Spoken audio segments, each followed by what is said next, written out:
புதுச்சேரியில் சட்டமன்ற தேர்தல் வர இன்னும் 8 மாதங்களே உள்ள நிலையில் புதுச்சேரி பாஜகவில் பல்வேறு அதிரடி மாற்றங்கள் நடைபெற்று வருகிறது. பாஜகவை சேர்ந்த 3 நியமன சட்டமன்ற உறுப்பினர்கள் தங்களது பதவியினை ராஜினாமா செய்துள்ளனர்.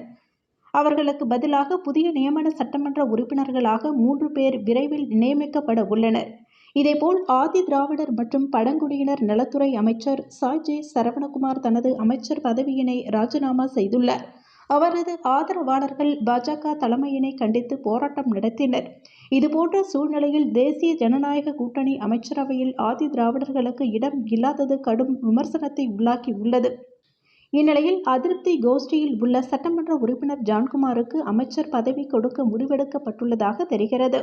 ஆனால் ஆதி திராவிடர் நலத்துறை தனக்கு வேண்டாம் என கூறி ஜான்குமார் மறுத்து வருவதாகவும், இதற்கிடையே புதிய அமைச்சர் நியமனம் இலாகா ஒதுக்கீடு செய்வது தொடர்பாக பாஜக தலைவர் செல்வகணபதி மற்றும் சட்டமன்ற கட்சி தலைவரும் உள்துறை அமைச்சருமான நமச்சிவாயம் ஆகியோர் முதலமைச்சர் ரங்கசாமியை அவரது இல்லத்தில் சந்தித்து 1 மணி நேரத்திற்கும் மேலாக ஆலோசனை நடத்தினர். இதில் சாய் ஜே சரவணகுமார் வைத்திருந்த ஆதி திராவிடர் பழங்குடியினர் நலத்துறைக்கு பதிலாக வேறு துறைகளை ஒதுக்கும்படி முதலமைச்சர் ரங்கசாமியிடம் கூறினர். ஆனால் இதனை முதலமைச்சர் ரங்கசாமி ஏற்காமல், ஏற்கனவே ஒதுக்கப்பட்ட துறைகளையே நீங்கள் வைத்துக் கொள்ளுங்கள்.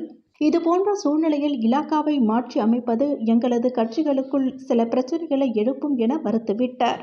முதலமைச்சரை சமாதானம் செய்து ஜான்குமாருக்கு வேறு இலாகாவை ஒதுக்குவது தொடர்பாக தொடர்ந்து பேச்சுவார்த்தை நடத்தி வருகின்றனர்.